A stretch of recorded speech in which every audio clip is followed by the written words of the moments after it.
छत्रपती संभाजीनगरमधल्या गंगापूर तालुक्यामध्ये भीवधानोरा नावाचं एक गाव आहे। या गावातली शाळकरी मुलं नदीवरती पूलच नसल्यामुळे गेली अनेक वर्ष पाण्यातनं जीवघेणा प्रवास करतायत। अनेकदा अपघातही घडलेत, पण शाळेत जाण्यासाठी तराफा हा एकमेव पर्याय आहे। तत्कालीन उपमुख्यमंत्री आणि सध्याचे मुख्यमंत्री देवेंद्र फडणवीसांनी पूल बांधून देण्याचं आश्वासनही दिलं होतं, मात्र त्या आश्वासनाची अजूनही पूर्तता झालेली नाहीये। परिणामी या मुलांचा संघर्ष सातत्याने सुरूच आहे। पाहुयात आमचे प्रतिनिधी कृष्णा केंडे यांचा हा खास रिपोर्ट। पडायची सुद्धा भीती असते आणि मी स्वतः या पाण्यात पडलेले 9 वर्ष झाली तसं असंच चालू आहे आमचं। भीती वाटते पण आता शिक्षणासाठी जावंच लागणार ना। मग तू असाच जातो रोज? भीती नाही वाटत तुला? वाटते मग शाळेसाठी शाळासाठी जावं लागतं। खूप भीती वाटते, साप येते। त्या ठिकाणी जर मार्ग काढायचा असेल तो रस्ताही बुडणार आहे, रस्ता केला तरी त्या ठिकाणी आपल्याला पूलच तयार करावा लागणार आहे। जवळजवळ 90 कोटी रुपये त्याचा खर्च येणार आहे।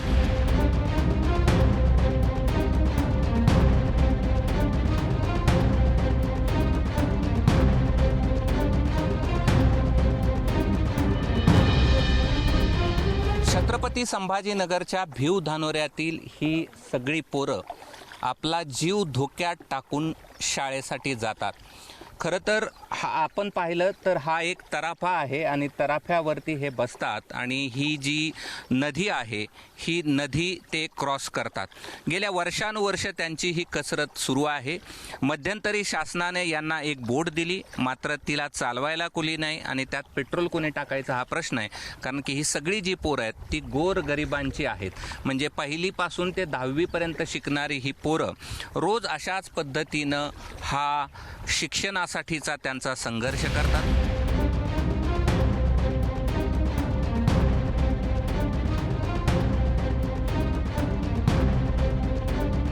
माझ्या मागे हा जो बसलेला मुलगा आहे तो शाळेत जातोय, या 2 मुली जात आहेत आणि मागे जर आपण पाहिलं तर अगदी एक पहिलीतला म्हणजे 6 वर्षाचा मुलगा आहे, तो देखील जीव धोक्यात टाकून शाळेमध्ये जातो। किती वर्षांपासून तुमचं हे सगळं सुरू आहे? 10 वर्षापासून। बरं, काय काय अडचणी येतात?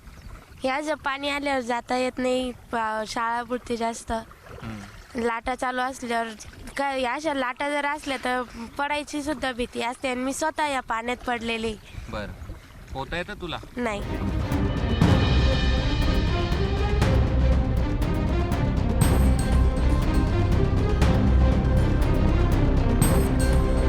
या सगळ्याबाबत तुम्ही कुणाला बोललात का? असं आमचे हाल सुरू आहेत, हे सुरू आहेत, कधी बोललात कुणाला? बोललो ना, हा, मग बोललो होतो। मग त्यांनी आम्हाला एक बोट दिली होती। बोट आहे पण तिला म्हणजे पेट्रोल नाही आहे, चालवायला कोणी नाही आहे। बरं, आपण जर पाहिलं तर ती लहान मुलं देखील तिथे आहेत, त्याच्याशी आपण संपर्क साधण्याचा प्रयत्न करूयात, त्याचं काय म्हणणं आहे ते देखील आपण ऐकूयात। पण आता आपण पाहतोय की हा कसा संघर्ष सुरू आहे आणि या संघर्षातून या मुलांचं शिक्षण घेण्यासाठी ही नदी पार ते करतात।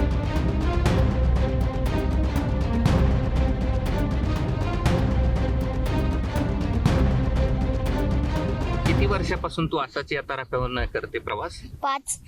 बर, आणि मला एक सांग, भीती वाटते? हो, कशाची भीती वाटते? पाण्याची। साप बी येतात का ग? हो, मग खूप भीती वाटते, साप येते। हा,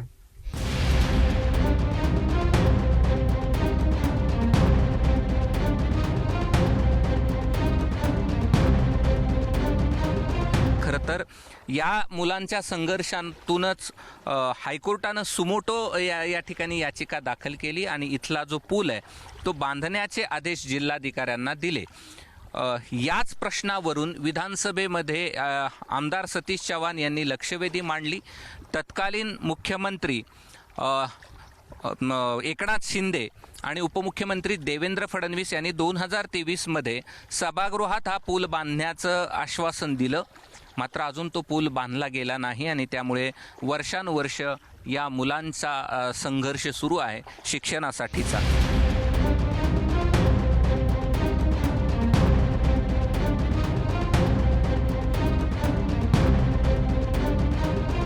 सभापती महोदय, हा गंगापूर तालुक्यातील ॲक्च्युअल जायकवाडीच्या बॅकवॉटरचा प्रश्न आहे। भीवधानोरा नावाच्या गावातली एक वसाहत पूर्णपणे पाण्यामध्ये असते। पण भिवदानवर तो कोंडापूर 5-6 गाव आहेत पुढे, त्यांना जायला पावसाळ्यात रस्ताच नसतो. तर मी तुम्हाला विचारलं होतं हा रस्ता आपण करून देणार का ह्याच्यामार्फत. नुसता जर रस्त्याचा प्रश्न असता तर हे एका मिनिटात झालं असतं, पण नुसता रस्ता नाही, त्या ठिकाणी जर मार्ग काढायचा असेल तो रस्ताही बुडणार आहे रस्ता केला तरी. त्या ठिकाणी आपल्याला पूलच तयार करावा लागणार आहे. जवळजवळ 90 कोटी रुपये त्याचा खर्च येणार आहे आणि म्हणून हा 90 कोटी रुपये खर्च जलसंपदा विभाग करू शकत नाही आणि म्हणून मग या संदर्भात निश्चितपणे ग्रामविकास विभाग असेल किंवा PWD विभाग असेल यांच्याशी चर्चा केली जाईल आणि काय मार्ग काढता येईल ते बघितलं जाईल.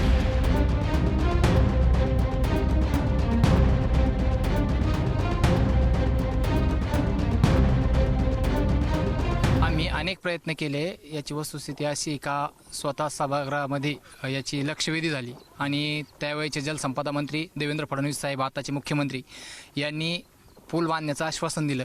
मात्र प्रत्यक्षात इस्टिमेट झालं, सगळं झालं, मात्र त्याला बजेट त्या ठिकाणी पडलं नाही. तर आमचे असे म्हणणं आहे की बाबा या ठिकाणी त्या कामाला लवकरात लवकर बजेट पडावं आणि कार्यारंभ आदेश मिळावा. मुला घरी येऊस तर झोप नाही येत, बसणं नाही, उठणं नाही, सारखं पाहत राहायचं असं पाण्याकडे, कधी येऊन राहिले, कधी येऊन राहिले, कधी येऊन राहिले. मग आता एवढे लेकरं यायचे, भीती नाही वाटत तर म्हणजे काय असतं. गाववाले गाववाले काय, गाववाल्याला काय घे नाही, गाववाले म्हणते तुम्ही भाड्यानं घर घेऊन राहा.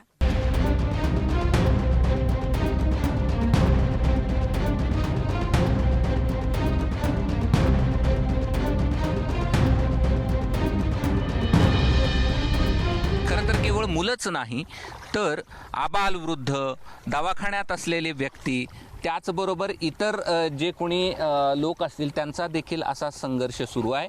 जायकवाडीत हे गावाला खरं तर विस्थापित केलं गेलं आणि त्यानंतर हा प्रश्न यांच्यासमोर निर्माण झालेला आहे. आता तरी शासनाला जाग येईल आणि ते या मुलांच्या संघर्ष संपवतील आणि त्यांना पूल बांधून देतील अशी आपण अपेक्षा करूयात.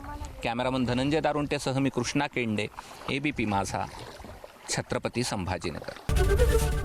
ABP माझा, उघडा डोळे बघा नीट.